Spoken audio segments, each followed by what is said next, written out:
a little bit about the band, and um, then I'll give you guys some other questions. Sounds great.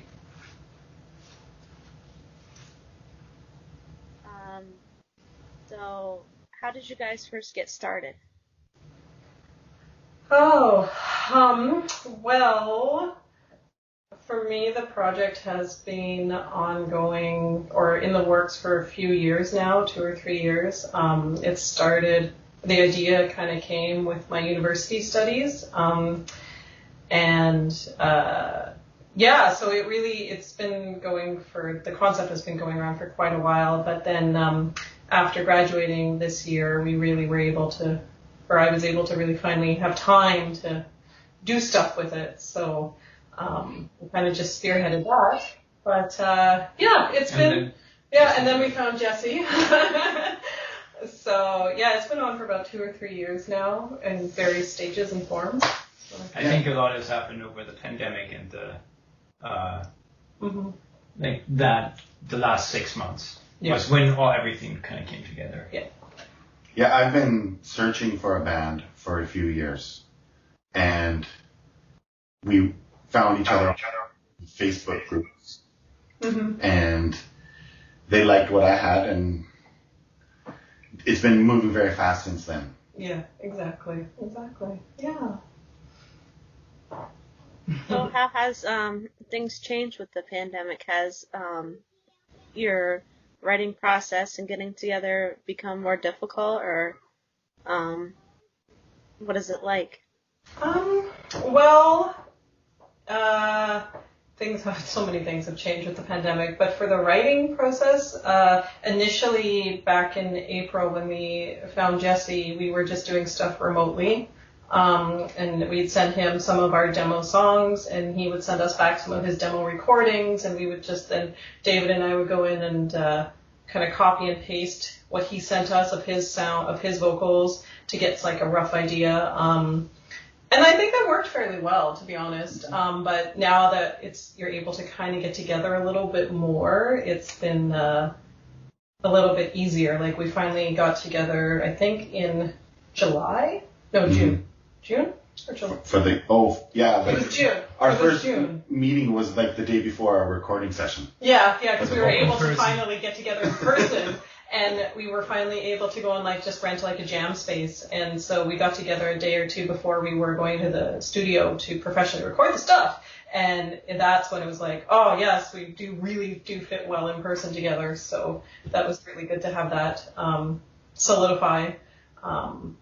It's been, we met each other via the pandemic, but it worked out. So far, so good. So. Getting the name out after is going to be a little bit more of a challenge. It's if you very can't play difficult live shows. right now. Live is very difficult, obviously. Yeah, you have to do so much more online, and you have to be so much more present and have so much more visual stuff, and it's not easy right now being a musician during all of this, but here we are, we're doing the thing, so.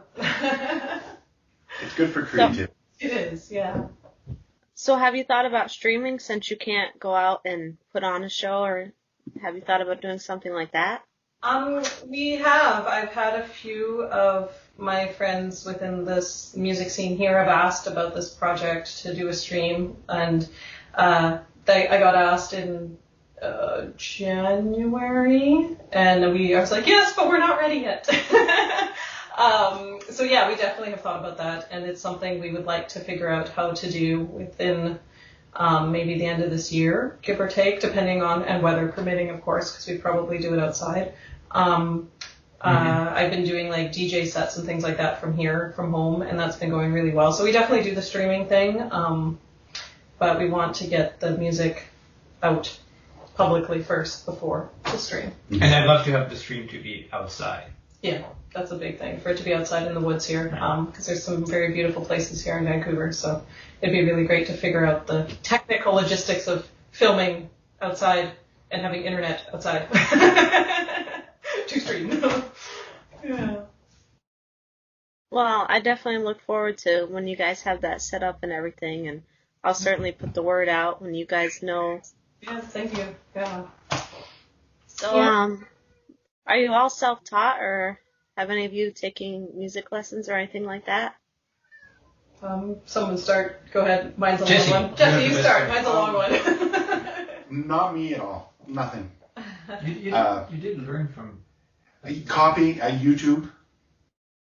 Yeah, I have no background in music other than choir in elementary school, and then I got into doodling around with GarageBand and Logic until one day I went into a metaphysical store and I learned about healing sounds and singing bowls. So I'm like, okay, I explored that further. I found a throat singer in Vancouver, and I'm like, okay, that's what I want to do. And this was maybe 3 years ago. And so since then I've been just practicing, looking for other people to work with. Found you guys. It's been so great. Okay. So yeah, YouTube, just and self-taught. A lot of self-taught, but listening to other experts in the field is how I've been doing it. Okay.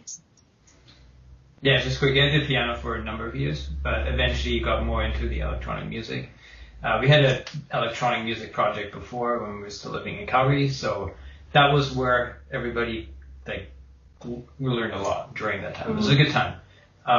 And it was good to incorporate that into kind of a new idea as well. Yeah, and for myself, I did classical piano training through the Royal Conservatory of Toronto since I was 6 years old. I did that till about I was 17 or 18. And then I also did choral singing and choral training for a number of years as well. I played clarinet and the saxophone, piano, violin, title harpa. As Dave mentioned, we were in an old electronic project for about 7 or 8 years. So like he said, that definitely showed the whole crazy world of making music on a computer because it's totally different. As well as when we moved here about 5 years ago, I was asked to be the female singer for another world fusion shamanic folk rock band, which I'm still part of. And so in doing that as well, that really helped my singing ability. I also had a couple lessons with Lindy Faye from Wardruna, and so it's been a very musical family. I grew up with music since I was super, super young. My mom, my sister, all of us did piano lessons, and so. So different putting it into something that is totally, so personal. Oh, totally different. It's very different to write some music that's very personal to you compared to just playing someone else's or, learning the technical sides of how to perform stuff, or like classical music. It's totally different. But yeah. Been doing lots of music. Well, there's nothing wrong with that. I mean, it sounds like you went through a lot in your musical journey to get where you are right now. Yeah, so far. It keeps growing every day, which is great, but also kind of like, whoa, here we go, let's do the thing. So, yeah. I have another question for all three of you. What would you say are your top 5 musical influences each, if you could only pick 5? Oh, that's so hard. Okay, I think we'll have to get into, I don't know, it's very difficult. I'm an older generation, so I've grown up with 70s music, 80s music, 90s music. At that time, it was always industrial bands. And then lately I've been getting into metal, but following that folk, indigenous type of things with all of the different world fusions going on. And since I've gotten into throat singing, there's a lot of throat singers out there that have influenced me. Cosmic throat singer Matthew Cosell is a local Vancouver person. Also Netjer G from Tanger Calvary, late Tanger G, sadly. Netjer G passed away last year. He influenced me a lot because he combined throat singing with metal, and from Mongolia and China. And then there's all the Tuvan masters. So the Tuvan masters in Tuva, which is a country in a republic of Russia, in the steppe area, very talented Tuvan masters over there. Too many to name. Some good bands though. The Who, if you've heard of The Who, they have some throat singers in there. They're really big now, very great. Han Hur 2 is a very talented Tuvan band. Alexei Kovaleg is a very good throat singer. There's some names. Yeah, totally. I don't know if I have names, but I grew up in Germany, so I had a lot of the influences from medieval, like the medieval festivals were very big when I was like a teenager. And there was a lot of like just making music around, people making music around the fire or even on the stages with the atmosphere of on a castle. It's pretty, it leaves like a mark on you on, I want to kind of recreate that feeling somehow. So for me, it was like for this important to combine like that atmosphere with electronic music to an extent. Mm-hmm. And I think the medieval rock and then goth music from Central Europe has been like the biggest influence on me for the things that I like to see and represent. Yeah, totally. For myself, like they've already said, you know, like I listen to a lot of various styles, whether it's like folk music to like Central European, Northern European folk music to goth rock to heavy electronic industrial. And so it's so hard to pick like five bands because I listen to so many different genres of that. But, you know, like for this project in particular, like I listen to a lot of like bands like Danheim or like Wardruna or Fawn and those types of bands, and their music I really, really enjoy it. And I was always like, I want to dance a little bit more into it. Like if there was this beat, electronic beat, I could play it at a DJ night. And I tried to find some bands that were like that, and there wasn't. And I was like, oh, I should make a band like that. And so like David said that this really was trying to how do we combine that world fusion folk acoustic sounds that you get, but be able to combine it with that electronic computerized and dance beat, which is really not super easy because it's completely two opposite worlds trying to combine together. So it's been really, really interesting trying to combine that, and I think it's worked out well. Like the throat singing has really added to be able to have that low end acoustic sound of the throat singing in particular, but then you can match that up with that electronic beat that's in the background, and that really has added that to bring that flow together properly. But I'd say like that's kind of, you know, very much so. And I mean, like even like bands like Dead Can Dance, they do tons of different styles of stuff, but you know, just having that world fusion element into it, was definitely something really important. Yeah. But also want to have a good time and make sure everybody dances and have fun, because that's I like doing that, so I want to be able to do that more. So. Our fourth band member needs to actually say hello. Yes, this is our band manager. He's been like staring at us and he's like, of course you're going to walk into here. Say hi. Now everybody loves cats. Go. No. Go. Okay. Yeah. Anyways. If you could collaborate with anyone of your choice, who would it be? Good question. Good question. All the hard questions. Our collaborating was like Yeah, that's true. I did get a message from a friend of mine. He's a didgeridoo player from the band Calibri, which are a like pagan world fusion folk band from Spain, and he wants to do something together. So that's going to be really cool when we get to that.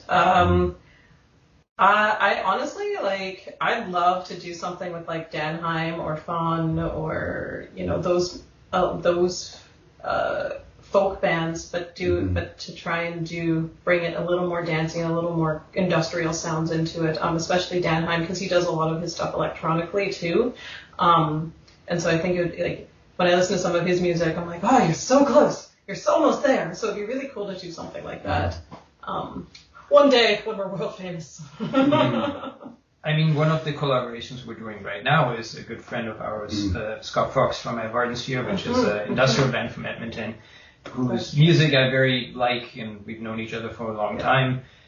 He's doing the production for us, and it's great to see that somebody you respect so much and whose music you like is like, this is really cool. I can put some of my influences in there a little bit too. So that was a lot of fun and really great for me. It's been, that's a really good point. He's been, we've played some shows with him before back in the day, and he's added a lot of good ideas and combined what we were already thinking and just made it up and oomphed it up a little bit more. So that was really, Do you want any?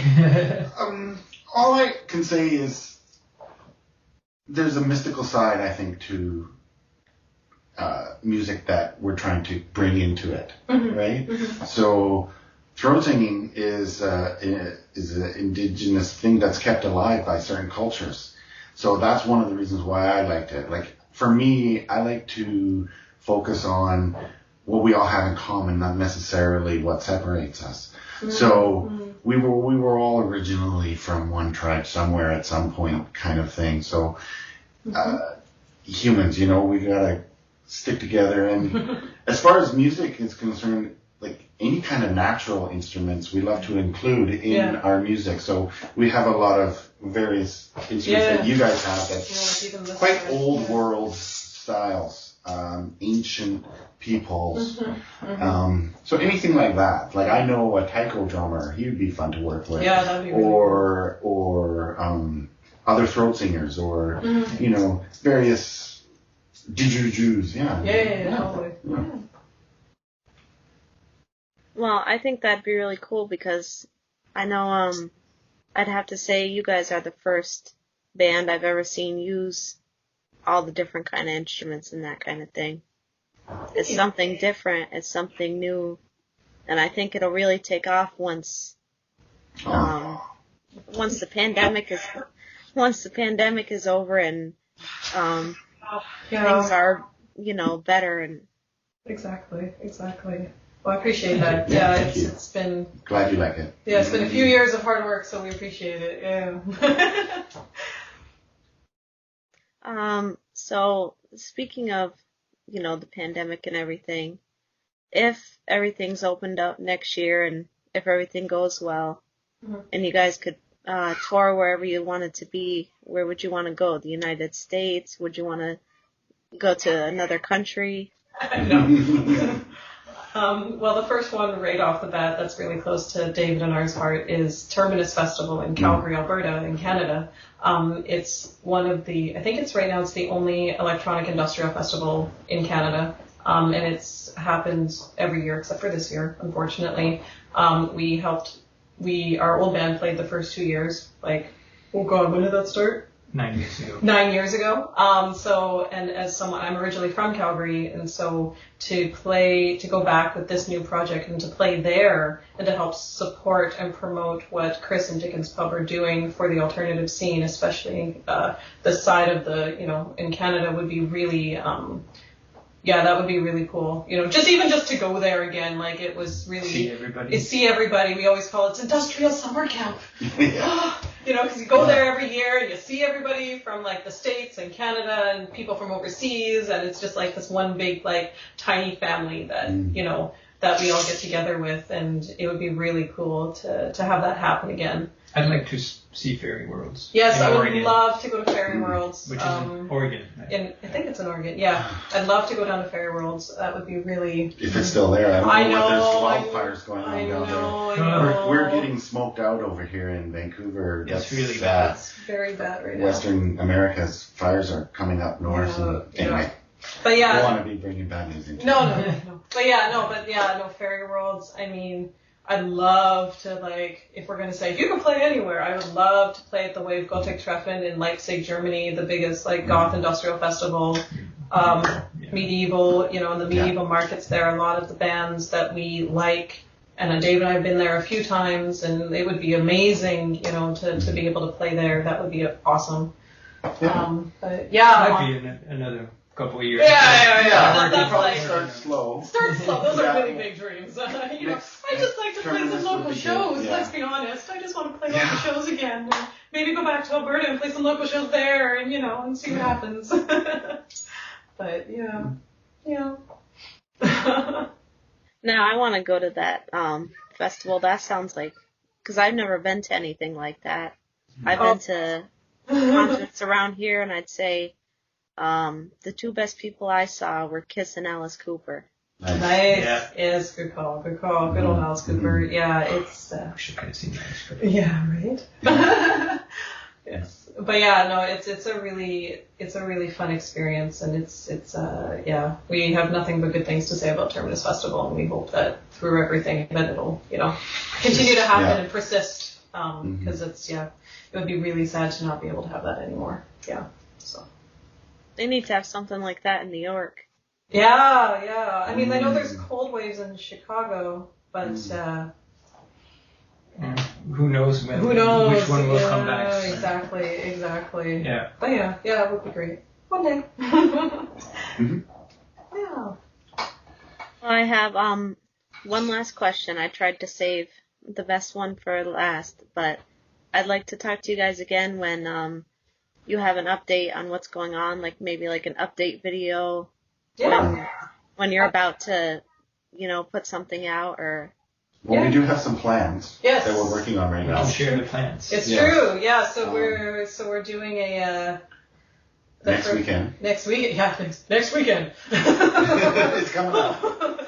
Yeah, we're doing a photo shoot and a music video for Otherworld next weekend, and so we're gonna release and the single our first single Otherworld will come out on October 31st, in about a month and a bit, as well as the music video. I will probably put the teaser up probably the end of this month. And then some, along with some of the photos that will come up in a few weeks from the shoot we're going to do next weekend. And yeah, that's going to be cool. And then the rest of the songs, the 4-song EP, Kemet, will come out, what do we say, December 21st? Near the end of the year. Yeah, December 21st-ish, around that time. So Which is exciting. Which is super exciting. Yeah. So that's our. Yeah, and hopefully in between then we'll have maybe some some lyric videos or some other visual stuff that we're gonna be slowly working on ourselves. So yeah, and so we'd love to talk again. Yeah. For sure. Yeah, absolutely. Yeah. Okay, well, I look forward to, in a few weeks from now. But my last question for today is, what kind of legacy do you want to leave? What do you want to be remembered by when you're done making music and when everything's finished? Who wants to start? Me? Me? Okay. Yeah. With this project, it is a very, like I mentioned, I've been working on it and thinking about it and having so many influences come into it from my studies in Egyptology and archaeology and art history at university to, my other electronic and alternative music interests and likes and lifestyle. And so for me, being able to combine that in such a way that will, I'm just hoping that people will resonate and just see the vulnerability and the personal expression that has gone into it. I mean, all art, I think, is personal in some form, but I've been talking about this weird vulnerable feeling, releasing it, especially the song Otherworld, because it's such a personal experience for me and how it came about, and, the lyrics and the concepts behind it, so it would be, for me, I think it would be great to have people just to maybe pick up on that, or just to see the I guess that vulnerable passion and creativity that goes into this, that's been going into this project through all of it, not just myself, but with your throat singing and Dave and making these really awesome synth melodies, and lyrics too. It all has a part of us in it, and if people can, and I would love if listeners can get something out of it, whatever that means to them, because a few people I've shown these demos to, they always go, oh, this sounds like this, and oh, I totally was like this, and oh, this brought me to here, and so it's really cool to see when they listen to it, to see other people, how other people think about what they're hearing, and sometimes that's totally different than what we anticipated, but that's okay, or because like I think that's the magic about it, right? And for me, and taking what you're saying, I would say different. You want to be different. Yes, that's true. Because not everybody's the same. Yeah. And breaking the mold, I think, is a good way. The mold. Not mold, M-O-U, but M-O-L-D. Just and real and just real and honest. Yeah. Because it's obviously been a changing times. You know, this year has been quite the year. So we gotta sort of find what we have in common and stick together and do something different, and that would be a good legacy. And go out of your comfort zone. Yeah. Yeah, exactly. That's it. I don't have too much more to add. Okay, that's great. That's great. I think we'll just leave it at that. Yeah. See what happens. Yeah. Well, I definitely can't wait to see what you guys come out with, and I think different is the way to go because so much music nowadays sounds like every other singer is copying each other and it just sounds all the same. Yeah, exactly. And it's very nice to hear something different for a change. Glad you appreciate it. Thank you. And thank you for doing this. Yes, we really appreciate the time. This. It's wonderful. Yeah, we really appreciate it. So, thank you. Well, I appreciate talking to you guys too, and I look forward to talking to you in the future. Yeah, absolutely. Anytime. We'll be here. Yeah, we'll follow up.